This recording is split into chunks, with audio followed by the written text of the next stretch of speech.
UDF സർക്കാർ KSRTC ബസ്സുകളിൽ പ്രിയദർശിനി നടപ്പാക്കിയതോടെ തങ്ങൾ കനത്ത നഷ്ടത്തിലെന്ന് സ്വകാര്യ ബസ് ഉടമകൾ.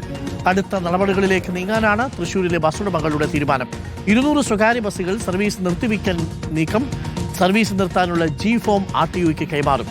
പ്രിയദർശിനി വന്നതോടെ വരുമാനം പകുതി കുറഞ്ഞെന്നും കടുത്ത പ്രതിസന്ധിയിലാണെന്നും ബസ് ഉടമകൾ പറയുന്നു. തൃശ്ശൂർ ജില്ലയിലെ ഏകദേശം സ്വകാര്യ ബസ്സുകൾ ഇപ്പോൾ ഏകദേശം 200ഓളം ബസ്സുകൾ നിർത്തിവെക്കുമെന്നുള്ളതാണ് ഞങ്ങളെ ഉടമകളൊക്കെ ഞങ്ങളെ അറിയിച്ചിട്ടുള്ളത്. കാരണം യാത്രക്കാർ മുഴുവൻ പ്രിയദർശിനി സർവീസിലേക്ക് പോയി. പ്രകടമായ റൂട്ടുകളിൽ 50% യാത്രക്കാർ പോയപ്പോൾ തന്നെ ഞങ്ങളുടെ കളക്ഷനിൽ അത്രയധികം ഒരു മാറ്റം വന്നു. അതുപോലെ തന്നെ മറ്റുള്ള ഭാഗികമായ റൂട്ടുകളിലൊക്കെ 20% കളക്ഷനിൽ മാറ്റം വന്നു. അപ്പോൾ ഇത്തരം സാഹചര്യത്തിൽ ഇനി ഒരു തരത്തിലും ബസ്സുകൾ മുന്നോട്ട് കൊണ്ടുപോകാൻ കഴിയുന്നില്ല. ബസ്സുകൾ G-ഫോം ഇപ്പോൾ കൊടുത്തുകൊണ്ടിരിക്കുന്നത് ഇപ്പോൾ ഈ 31-ാം തീയതി വരെ നമുക്ക് കൊടുക്കാനുള്ള തീയതിയുണ്ട്. ഞങ്ങളും പൊതുഗതാഗതത്തിൻ്റെ ഭാഗമായിട്ട് ഏറ്റവും കൂടുതൽ സേവനം ചെയ്യുന്ന ആളുകളാണ്. ഞങ്ങളെയും ആ രീതിയിൽ പരിഗണിക്കണമെന്നാണ് ഞങ്ങൾ ഗവൺമെൻറ്റിനോട് ആവശ്യപ്പെട്ടിട്ടുള്ളത്. സംസ്ഥാന വ്യാപകമായി തന്നെ പ്രതിഷേധത്തിലേക്ക് നീങ്ങാനാണ് തീരുമാനം. ഷബാസ് അഹമ്മദും ഒപ്പം ഇക്ബാൽ അറയ്ക്കലുമുണ്ട്. ഷബാസ് അഹമ്മദ് തൃശ്ശൂർ ബസ് സ്റ്റാൻഡിൽ നിന്നും, ഇക്ബാൽ അറയ്ക്കൽ T ഗോപിനാഥിനോടൊപ്പം ബസ്സിലാണ് ഉള്ളത്. ആദ്യം നമുക്ക് ഇക്ബാലിലേക്ക് പോകാം. ഇക്ബാൽ, ചുരുക്കത്തിൽ കാര്യങ്ങൾ വല്ലാത്ത ബുദ്ധിമുട്ടിലാണ് സ്വകാര്യ ബസ് ഉടമകളെ സംബന്ധിച്ച്. 200 ബസ് ഉടമകൾ G-ഫോം കൊടുത്ത് സർവീസ് അവസാനിപ്പിക്കാൻ പോവുകയാണെന്ന് കേൾക്കുന്നു. എന്താണ് പാലക്കാട്ടെ ബസ്സിന്റെ അവസ്ഥ ഇക്ബാൽ?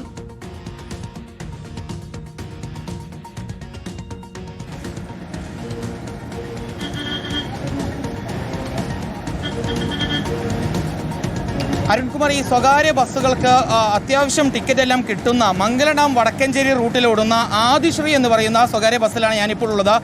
ഈ ബസ്സിലെ നിലവിലെ സ്ഥിതി എന്ന് പറയുന്നത് ചുരുക്കം ആളുകൾ മാത്രമാണ് ഈ ബസ്സിൽ നിലവിൽ യാത്ര ചെയ്യുന്നത്. മംഗലം നിന്ന് ചിറ്റടി വണ്ടാഴി വരെ ഈ ബസ് സത്യം പറഞ്ഞാൽ നമ്മൾ പണ്ടൊക്കെ കേൾക്കുന്ന പോലെ തന്നെ ഫുട്ബോൾ കളിക്കാനുള്ള സ്ഥലം ഈ ബസ്സിലുണ്ടായിരുന്നു. ഇപ്പോൾ ഈ വണ്ടാഴി കഴിഞ്ഞപ്പോഴാണ് അത്യാവശ്യം ഒരു തിരക്ക് അനുഭവപ്പെടുകയും ചെയ്യുന്നത്. ഈ ബസ്സിൻ്റെ ഒരു പ്രത്യേകത ഞാൻ പറഞ്ഞു തുടങ്ങാം. നേരത്തെ തന്നെ ഈ ക്യാൻസർ കിഡ്നി രോഗികൾക്ക് സൗജന്യ യാത്ര നൽകിയിരുന്ന ഒരു സ്വകാര്യ ബസ്സാണ്.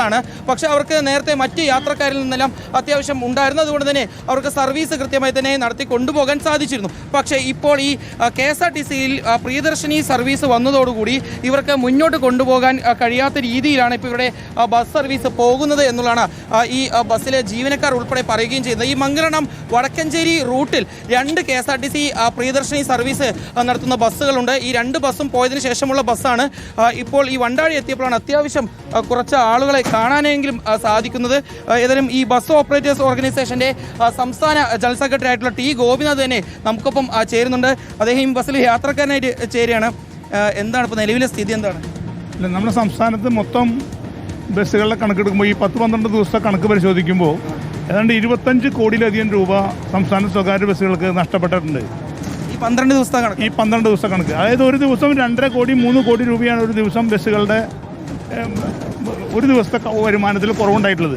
ഇപ്പോൾ KSRTC പറയുന്നത് അവർക്ക് 2.5 കോടി രൂപയാണ് നഷ്ടം കൂടുതൽ അധികം ഇത് മുതലും അധിക ചിലവ് വരുന്നതെന്ന് അവരും പറയുന്ന സാഹചര്യത്തിൽ അതിൻ്റെ കണക്ക് ഏതാണ്ട് ശരിയായിട്ട് പോകുന്നുണ്ട്.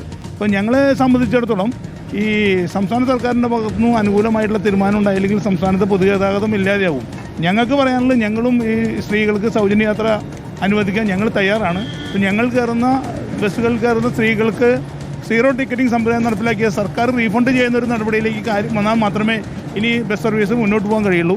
ഇപ്പോഴത്തെ സാഹചര്യത്തിൽ തന്നെ ഇപ്പോൾ ഈ തുടങ്ങി 12 ദിവസത്തിനടുത്ത് തന്നെ 850ഓളം ബസ്സുകൾ ഇപ്പോൾ G-ഫോം കൊടുത്ത് കയറ്റിയിട്ട് കഴിഞ്ഞു. ഇനി ഇതിന് പുറമെ ഈ നാളെയും ഇതിന് അവസാന ദിവസം 36 ഞങ്ങൾക്ക് ഈ ടാക്സ് ഒഴിവാക്കാനുള്ള G-ഫോം കൊടുക്കാനുള്ള ഡേറ്റ് 36. സാധാരണ ഒരു ബസ്സുകൾ ഓഫ്ലോഡ് ചെയ്യുമ്പോൾ നമ്മൾ സർക്കാരിനെ അറിയിക്കേണ്ട ഒരു നടപടിയുണ്ട്. അതിൻ്റെ ഭാഗമായിട്ട് ഞങ്ങൾ ഈ തിങ്കളാഴ്ചയോടുകൂടി സംസ്ഥാനത്തെ ഏതാണ്ട് 4000-5000ഓളം ബസ്സുകൾ G-ഫോം കൊടുക്കുന്ന സാഹചര്യത്തിലേക്കാണ് പോകുന്നത്. ഇതൊരു സമരപ്രഖ്യാപനമില്ലാതെ തന്നെ സംസ്ഥാനത്തെ സ്വകാര്യ ബസ്സുകളെല്ലാം നിശ്ചലമാകും. 30-ാം തീയതിയോടുകൂടി എത്ര ബസ്സുകൾ? 4000ഓളം ബസ്സുകൾ G-ഫോം നിലവിൽ 850 ബസ്സുകൾ കൊടുത്തു കഴിഞ്ഞു. ഇനി ബാക്കിയുള്ള ബസ്സുകൾ ഉടൻ കൊടുക്കേണ്ട സ്ഥിതിയിലേക്ക് മാറി. അപ്പോൾ ഇതൊരു ഞങ്ങളിപ്പോൾ ഞങ്ങളുടെ തൊഴിലാളികൾക്കൊന്നും ശമ്പളം കിട്ടാത്ത സ്ഥിതി, തൊഴിലാളികൾ കിട്ടാത്ത സ്ഥിതി, ഡീസൽ അടിക്കാൻ പണം കിട്ടാത്ത സ്ഥിതി, ഇത്തരം ഒരു സാഹചര്യത്തിൽ ഇത് മുന്നോട്ട് കൊണ്ടുപോകാൻ കഴിയില്ല. അപ്പോൾ പൊതുഗതാഗതം ഒന്നും ഇല്ലാതാവുന്ന സ്ഥിതിയിലേക്കാണ് കാര്യങ്ങൾ വരുന്നത്. അതുകൊണ്ട് ഗവൺമെന്റ് ആകെ എത്ര ബസ്സുണ്ട് ഇപ്പോൾ സ്വകാര്യ ബസ്സുകൾ കേരളത്തിൽ? 11,000 ബസ്സുകളുണ്ട്. അതിൽ 4500 ബസ്സുകളും G-ഫോം കൊടുത്ത് ഈ മാസത്തോടു കൂടി കട്ടപ്പുറത്തേക്ക് 29-30 തീയതികളിൽ കൊടുത്ത് മിക്കവാറും കയറുന്നതാണ്. ഞങ്ങൾ ഇന്നും നാളെയോട് ഞങ്ങൾ പല ജില്ലകളിലും ചർച്ചകൾ നടക്കുന്നുണ്ട്. ഓരോ ജില്ലകളിലും ഞങ്ങൾ സംയുക്തമായിട്ട് ഒരുമിച്ച് G-ഫോം കൊടുത്ത് കയറ്റിടാനാണ് ആലോചിച്ചുകൊണ്ടിരിക്കുന്നത്. ഇതൊരു സമരത്തിന്റെ ഭാഗമൊന്നുമല്ല, നടത്താൻ കഴിയാത്തതിന്റെ ഭാഗമായിട്ട്. ഇത് പാലക്കാട് മാത്രമല്ല, ജീവനക്കാരോട് കൂടി പോയി